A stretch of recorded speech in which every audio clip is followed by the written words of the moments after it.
ሀገራት ሉዓላዊነታቸውን በላቀ ብቃት ለማስጠበቅ የሰራዊታቸውን ዝግጁነት ይበልጥ ማጎልበትና የቴክኖሎጂ ሽግግር ለማድረግ በሚያደርጉት ሁለንተናዊ እንቅስቃሴ ኢንዱስትሪዎቻቸው ወሳኝ ሚና ይጫወታሉ። እንደ ቱርክየው ባይካርና አሴልሳን፣ የእስራኤሉ ራፋኤል አድቫንስ ዲፌንስ ሲስተምና የደቡብ ኮሪያው ሃንዋ ዲፌንስ የሀገራቱን የመከላከያ ኢንዱስትሪዎች በማጠናከር ብሔራዊ ጥቅማቸውን ከማስከበር ባለፈ ለሌሎች ሀገራትም ባሪያነት ይጠቀሳሉ። በሀገራችን ኢትዮጵያም የመከላከያ ኢንጂነሪንግ ኢንዱስትሪ ግሩፕ ለሀገር መከላከያ ሰራዊታችን ሎጂስቲካዊ አቅምን ከመገንባትና የውጭ ምንዛሬን ከማዳን ጀምሮ በሀገራችን የኢንዱስትሪና የቴክኖሎጂ እድገት ላይ የራሱን ጉልህ አሻራ እያሳረፈም ይገኛል። ኢንዱስትሪ ግሩፑ ይህን ወሳኝ ተቋም ከሙስናና ብልሹ አሰራር ለመጠበቅና ሰራተኞቹ በስነ ምግባር ታንጸው ስነ ምግባራዊ ውሳኔዎችን እንዲሰጡ የሚያግዝ ስልጠና ለአመራሮችና ለሰራተኞቹ ሰጥቷል። የሙስና ወንጀል የሀገርን ደህንነት በቀጥታ አደጋ ላይ የሚጥል በመሆኑ በየተቋማቱ የሚገኙ አመራሮችና ሰራተኞች ከሙያዊ ብቃት ባሻገር ጽኑ ስነ ምግባር እንዲኖራቸው ማድረግ የህልውና ጉዳይ ነው። ተቋማትን ከሙስናና ብልሹ አሰራር ለመጠበቅ የሚደረገው ጥረት የሚጀምረው ከከፍተኛ አመራሩ ቁርጠኝነት ነው። የመከላከያ ኢንጂነሪንግ ኢንዱስትሪ ግሩፕ ሙስናን ለመከላከል ትኩረት አድርጎ እየሰራባቸው ያሉትን ስር ነቀል የአሰራር ማሻሻያዎችና የአቅም ግንባታ ስራዎችን አጠናክሮ ቀጥሏል። በተቋማችን ደረጃ ቅድሚያ ትኩረት የሰጠነው ለአቅም ግንባታ ስራ ነው። የመጀመሪያው ያደረግነው የ5 ዓመት የሙስና መከላከል ስትራቴጂ ከሚመለከታቸው የስነ ምግባር ተቋማት እስከ ፌዴራል ካሉት ጋር በመመካከር የ5 ዓመት ስትራቴጂ ማዘጋጀት ነበር። እሱን ለማስተግበር የስነ ምግባር የአመራርና የባለሙያ ስነ ምግባር መመሪያ ማዘጋጀት፣ በጣም ምርጥ መመሪያ ለብዙ ተቋማት በተሞክሮነት የወሰዱት መመሪያ ነው ተዘጋጅቶ በወር ጸድቆ ወር ስራ የገባ ነው። በሶስተኛ ደረጃ እንስራ ያልነው የተቋሙን አቅም መገንባት ነው። በሁለት ሰው በአንድ ሰው የነበረ ቡድን ዛሬ በመምሪያ ደረጃ ከፍ እንዲል የማድረግ ስራ ተሰርቶ የአቅም ግንባታ ስራ በአደረጃጀትም የተሻለ እንዲሆን የማድረግ ስራ ይሰራው። ከሁሉም በላይ ደግሞ እነዚህ እንዳለ ሆነው በአሰራርና በተለያዩ የዲጂታል አሰራሮችን ከወረቀት አልባ ለማድረግ በርካታ ገንዘብ ወጪ በማድረግ ጥናት ነው ያጠና ነው።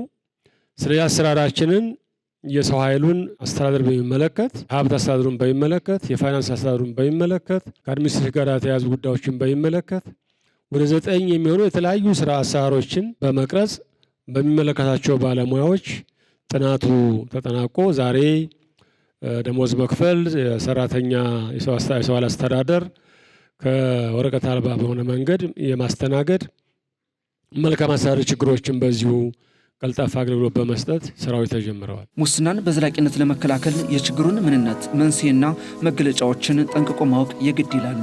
በተለይም የስነ ምግባራዊ ውሳኔ አሰጣጥና የጥቅም ግጭት ተንትኖ መረዳትንም ይጠይቃል።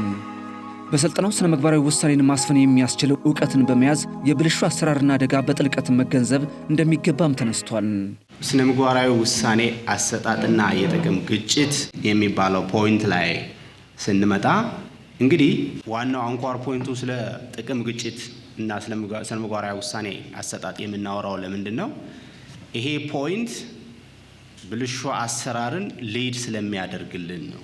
ለሙስና መከሰት ቤዚክና ሌሎች ገፊ ምክንያቶች ቢኖሩም አንዱና ዋነኛው ግን የጥቅም ግጭት ወይም የተዛባ ውሳኔ ነው የሚለው። ገፊ ምክንያቶች ኢኮኖሚክ ሪዝን ይኖራል፣ ፖለቲካል ሪዝን ይኖራል፣ ሶሻል ፕሬዠር ይኖራል።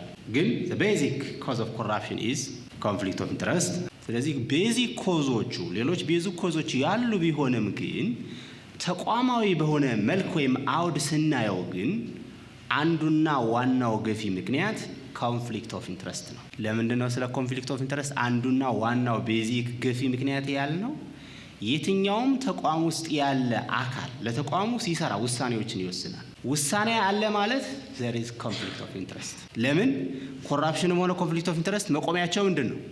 ዲሲሽን። ካልወሰንክ የሚጋጭ ፍላጎትም ሊኖር አይችልም። ለዚህ ነው ታይትሉ ስነ ምግባራዊ ውሳኔ አሰጣጥና የጥቅም ግጭት መከላከልና ማስተዳደር የሚል ኢንተግሬሽን የተሰጠው። የአንድ ስልጠና ስኬት የሚለካው በሚፈጥረው ግንዛቤና ለተግባራዊ ለውጡ በሚያደርገው ተጽዕኖ ነው። የስልጠናው ተሳታፊዎችም ስልጠናው የፈጠረላቸውን አዲስ አስተሳሰብ በስራ ገበታ ላይ በጥብቅ በመተግበር ለውጥ ማምጣት ይጠበቅባቸዋል። በተለይም ወታደራዊ ዲሲፕሊንና በስነ ምግባር በአሰራር ግልጸኝነት አርያ መሆን የሚያስችል ስለመሆኑም አንስተዋል። ሁሉም ሰራተኛ አሁን በዲጂታል አጠቃላይ የሚፈለጉ አገልግሎቶችን እንዲያገኝ እየተደረገ ነው። በፋይናንስ በኩል አይኤፍአርኤስ እንደዚሁ ተግባራዊ ተደርጓል።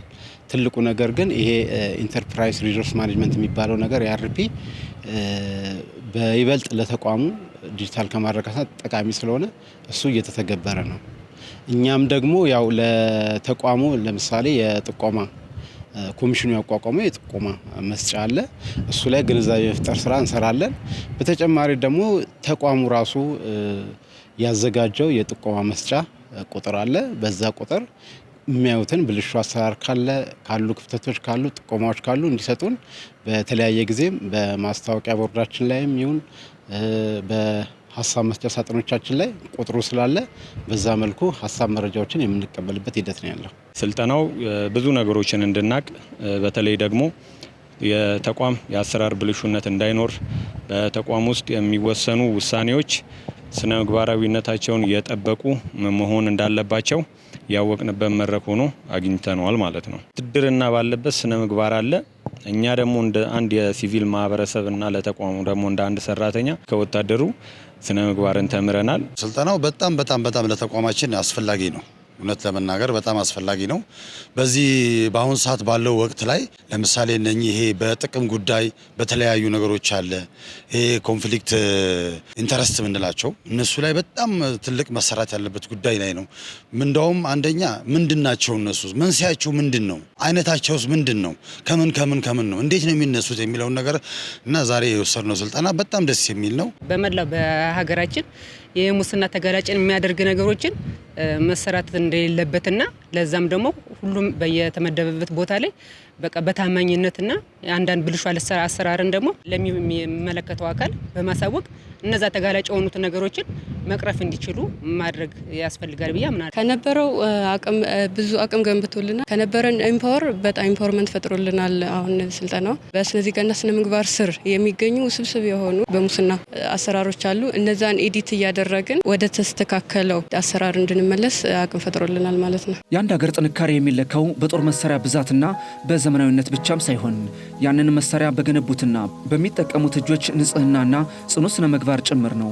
የመከላከያ ኢንጂነሪንግ ኢንዱስትሪ ግሩፕ የጀመረው ይህ እንቅስቃሴ የቴክኖሎጂ አቅምን ከመገንባት ጎን ለጎን የስነ ምግባር አቅምን የማሳደግ አስፈላጊነትንም ያሳያል። ሙስናና ብልሹ አሰራርን መዋጋት የአንድ ተቋም ወይም የመንግስት ብቻም ሳይሆን የሁላችንም ኃላፊነት ነው።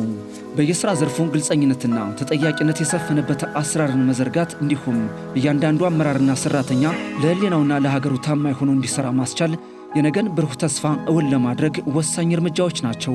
የሀገርን አደራ የተሸከመ ተቋም እንዲህ አይነቱን ራስን የመፈተሽና የማረም ስራ ባህሉ አድርጎ ሲቀጥል በሙስና የደቀቀ ሳይሆን በልማት የደመቀ የጋራ ሀገር መገንባት እንችላለን።